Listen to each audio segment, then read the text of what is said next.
name is Aurelie Cormier, and welcome to the Intentional Wellness Parenting Show, where we set an intention to create healing and wellness every living day. Let me ask you, have you felt sometimes that life is just hard? Wonder if I told you that our life is actually meant for joy, fun, and good health. Of course, it doesn't just happen, but the first step to getting there is to believe that good health is possible and to envision what you would love. From there, we can choose the simple health habits that give our minds, bodies, and spirits the nourishment it needs to work well. Over 2 million people in the U.S. will be diagnosed with cancer this year. Between 600,000 and 1 million are preventable. Our genes are not our destiny, yet our epigenetics can be affected by environmental factors. Therefore, the best time to make a difference is now. So let's dive right in. Dr. Pat, and I get to take this beautiful journey with the most incredible Aurelie. And today's show, we're going to get right into it because it's so extreme. It's just beyond important. Weaving Thanksgiving into intentional wellness parenting. Weaving Thanksgiving.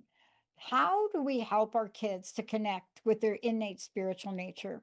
You know, this is an episode this month where you could plug this episode in every day of every month, but it's a conversation about spirituality, the whole some aspect of being, regardless of what may be going on in your life or not. So today, Aurelie, you're going to walk us through and kick this off with this question.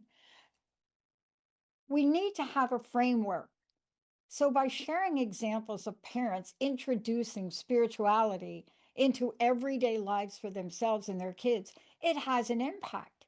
But these are examples we have to share because just saying the words don't give people a picture, do they?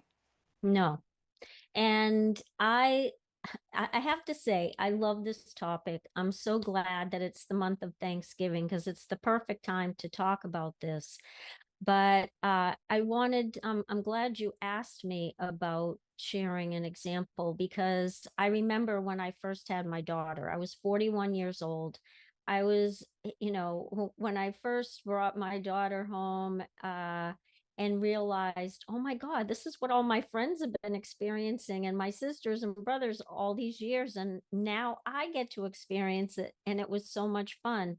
And I wanted it to be really positive, but I also wanted to build in some good health practices. Being an oncology nurse, that was really important to me. So when my daughter was about 6 months old, I could actually put her in the high chair and she could sit up in the high chair, and I would be feeding her, we would test out one baby food a week to make sure she could tolerate it. But I wanted to start the day with something really positive.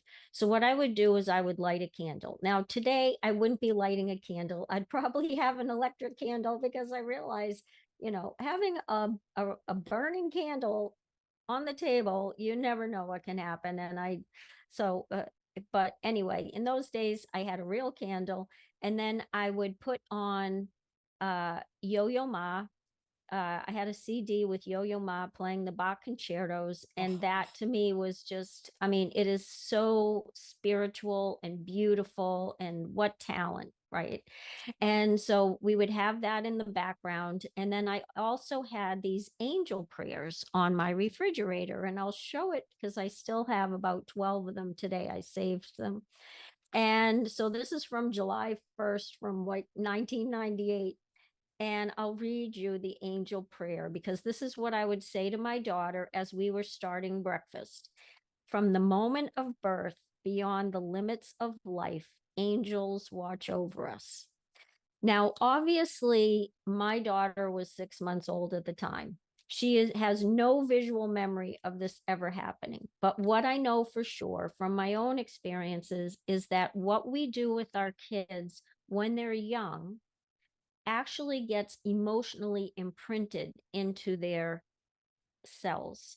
So oftentimes the things that we introduce to them will, show up in their life, and they may rebel when they're teenagers, But usually they'll come back to those habits. So it's really important to think about what health habits do we want to introduce to them. And this was one that I wanted to share with my daughter, in addition to the healthy organic foods I was feeding her or whatever. And it was something that, reading these prayers every day was the strength of my faith all around me and within me. And part of it being a single mom, it was really important to me to have that strength, to feel that support from God, as I tried to take really good care of my daughter every day. And it felt like a really solid way to start my day as a mom with my daughter.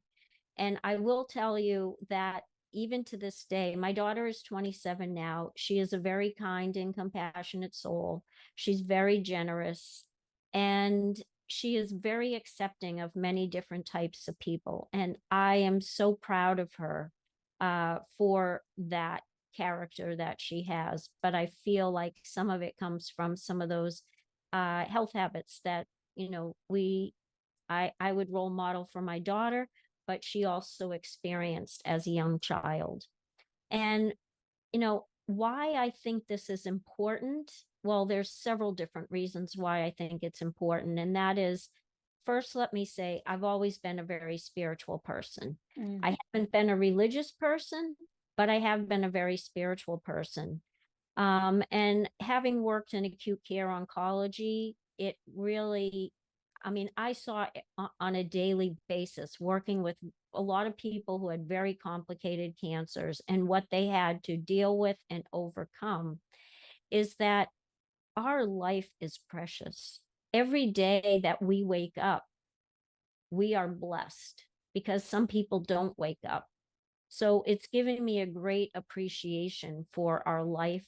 And, despite the challenges that we have at times, and how this relates back to our children, I will share with you what one of my friends had shared with me, because we were talking one day and I was saying, like, oh my gosh, I am so fortunate to have this beautiful child. She's so happy and smiley, and she's so much fun.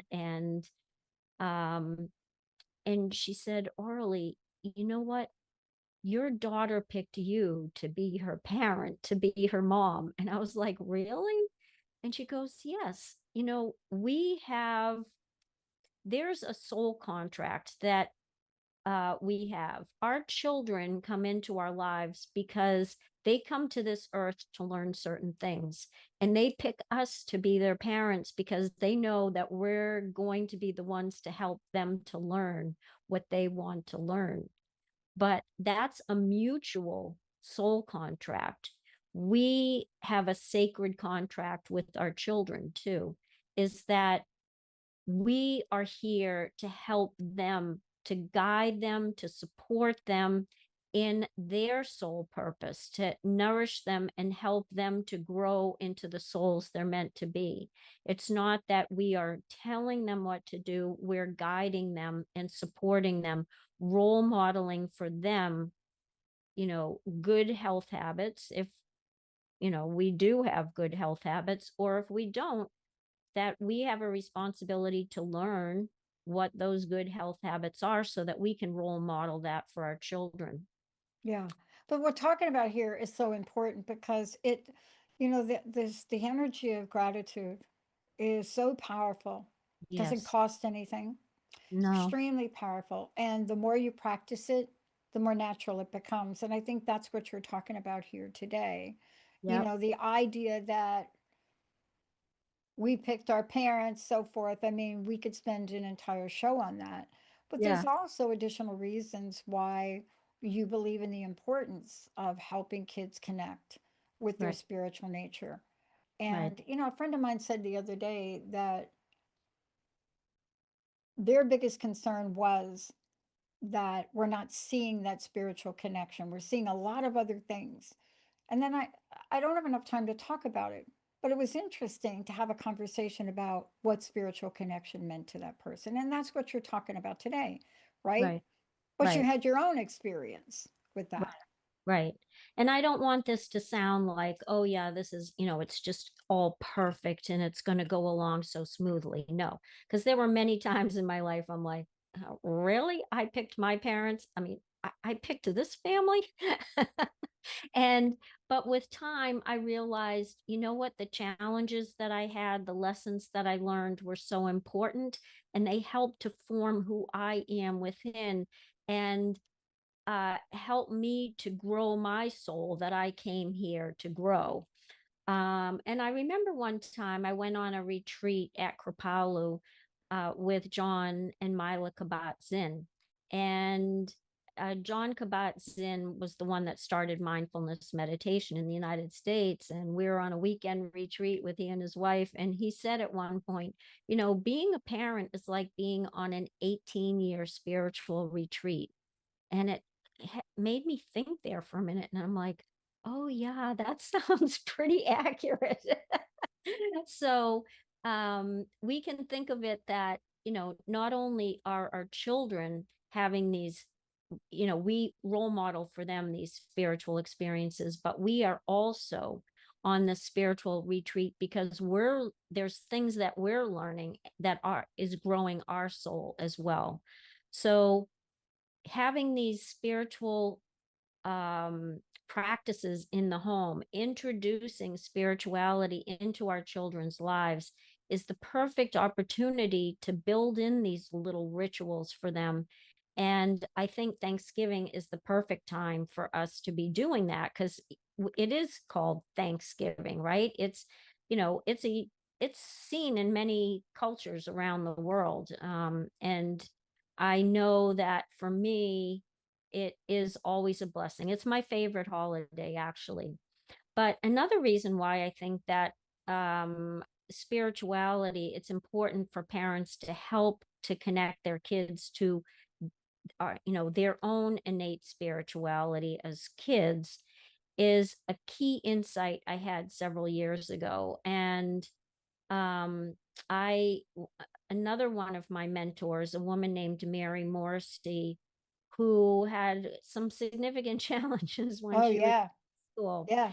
Yeah, she had gotten pregnant as a junior in high school and birthed her son her senior year. And then 7 months after she birthed him, she found herself in the ICU in renal failure. And the doctors told her that one kidney was so far damaged that they were going to have to remove that kidney. And the other kidney also had significant renal failure. And so at that point, they told her she probably had about 6 or 7 months to live.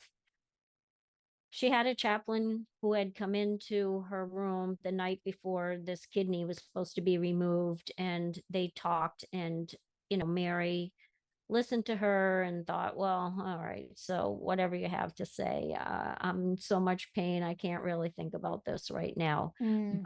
The amazing thing is that 6 months later, her remaining kidney healed.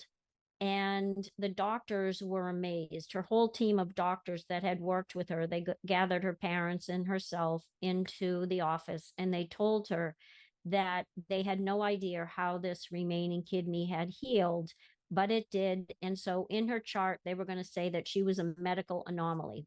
And whatever she was doing, keep doing it because it was working. And she is now about 75 years old now. And she introduced the idea to me, which really had me thinking. But she said, because I always thought of myself as a human being that was very spiritual. Hmm. She said, we are actually spiritual beings having a human experience. And I'm like, really? Um, okay. But then the more I thought about it, and especially with my oncology work, especially when I Yeah. would help, I was like a midwife sometimes helping people transition to, heaven.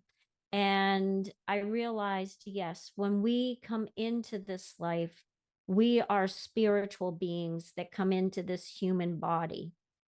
And at the end of our life, our spirit leaves that body and goes back to heaven. Hmm. Yes, I would say that has helped me to rethink who I am in this life, that we are actually spiritual beings having a Yeah. human experience.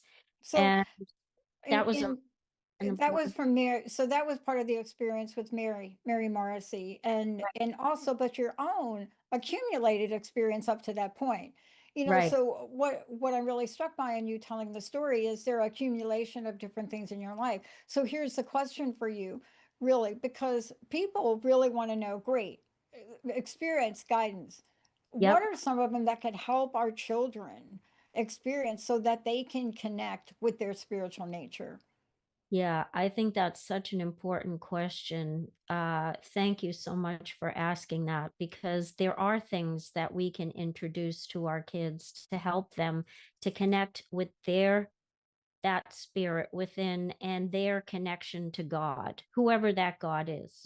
For some they call it God, for some they may call God Allah or Mohammed or Buddha or Great Spirit, whichever, their spiritual practices, they're going to relate to it in that way. I know for myself, I love to connect with the Blessed Mother because as a woman, I love connecting with that spiritual being of the Blessed Mother. But in terms of helping our children to connect to, the spirit within them that connects to God, I think one of the first things is, look at kids when they are little. They are so authentic. They're exploring their world. They're so excited. The littlest things can make them happy and giggly, and I think about, um, you know, Christmas time, right? And many of us want the world for Christmas. We want, this nice coat, or we want the special riding boots, or whatever we want. Kids, especially when they're very young, you give them a box that's wrapped in paper and ribbon, and they get so excited about the paper and the touch of the paper and the sounds of the paper and the ripping of the paper, and they'll rip the paper off of the box and take the ribbon off, and they struggle with it, and they're so excited and happy. And then they get to the box. If it's a box of Kleenex, they really don't care. They're so excited because they're so curious. They're so authentic. They're just experiencing each moment. And that one powerful moment is what we call the present. It's a gift. Mm. And our children bring us back to that. But that's how we help them connect to the spirit within. And then as they grow, they are going to face situations in this lifetime, because there's challenges no matter how young, how old we are, where we live, that can dampen our spirit, discourage us, beat us up by the forces of this life that we live. And yet we can help to reconnect our children to that spirit within, when we encourage them to touch base with that creative, imaginative part of themselves, to connect to God and to know that God loves them, that we love them, to connect within and innately try to think about what is, ask God what you want, and then go within and listen to what God is telling you. And, children can be very intuitive. And Yeah. so, they'll come up with the answers, or maybe you help them come up with the answers that, they are here to, that Hmm. we do have. It is hard sometimes when we fall down and we get a boo-boo on our knee, but Hmm. we God is going to help us. Our bodies are amazing. It's going to heal. We'll help it to get better. We're going to wash it off. We're going to put a little band-aid on it, and they can, and then they'll go off and they'll go Yeah. back to whatever they were thinking. They Yeah. don't get too wrapped up in it. But we can help our children to connect to God by letting them know from the time that they're very young. They are sacred beings, Yeah. are sacred beings. Yeah. So this is Thanksgiving coming up. Let's talk about what people can do, especially around this upcoming holiday. what are some of the traditions we can talk to people about, in these, last couple of minutes of the show? The Mhm. takeaways that, look, you can do some stuff here. Try this. Right. Um, well, there's several things that we can do, but one of the things that I love is a little like Thanksgiving board. Um, I talked about how I have this little prayer, right? But you can also take like a whiteboard, and it could be a cardboard, it's easier, or just a piece of paper, like art paper, and it could be 8 by 13, it could be 12 inches by 24 inches, and it's a cornucopia, which is an abundant supply of things that you're thankful for. And have your kids put, if they can spell, they can put their name on it, and you can help them date it. And you may, when they're little, you may need to write it for them. But what were some of their most fun memories this year that they got to do? And maybe it was a vacation to, Acadia National Park in Maine. Maybe it was going to the beach and seeing their grandfather, or maybe it was going to the Grand Canyon. Whatever it was, what were some of their favorite memories that really were really happy memories for them? And because, for when children are really little, you may need to use different words like happy and what brought them a lot of joy. And Exactly. as they get older, you can say, what are you thankful for? What are you grateful for? But when they're little, what made you really happy? What was really Yeah. joyful? And Yeah. You got you to know, break it down to their level of understanding. Otherwise, all you're leaving is an impression of something that they may use 100 years from now. right. And you can decorate this poster with, fall colors, or maybe some of the leaves that you've collected from the yard, and little photos of some of your favorite memories during the year, or a picture of them at, their school picture for the year. And you put it on the refrigerator at Thanksgiving time, along with, the list for the cranberry sauce and the green beans and the butternut squash. And then, after Thanksgiving is over, you put it away, and then you bring that same piece of paper or poster or whatever it is out, and then you add on to it the next year. So in Oh, Thanksgiving of 2026, now you've got a whole, they get to write their name again, and with the date, and you help them with what is their favorite memory from the year, or what did yeah. they really love this year. So then as time goes on, you have these special memories that connect them to the spirit within. As as they get older, then it becomes, yes, what are they thankful and grateful for this year? And the other thing is, we can also turn some of these things, our mindset, around, because I know myself, when I was trying to bring my daughter up, it was very stressful. I'm working a full-time job. I come home, I have my other full-time, more important job, which is taking care of my daughter. It's a lot to deal with in this world today, trying to juggle both of those things. And then you take your kids to their sports events, and they come home and they're just dumping their sports equipment on the floor, and you are ready to explode and yell and scream. And so one thing that I can suggest is just taking a deep breath for a minute, thinking about what you're grateful for. You are grateful that you have a child that is healthy enough to be able to play sports. And then go with, all right, now how, going forward, how are we going to um, uh, do better the next time, so that when they come in, they're thinking about putting their things away, so then you don't get really upset. So what are some of the guidelines? You're happy to take them to their sports, you enjoyed it, but these are the expectations when they get home.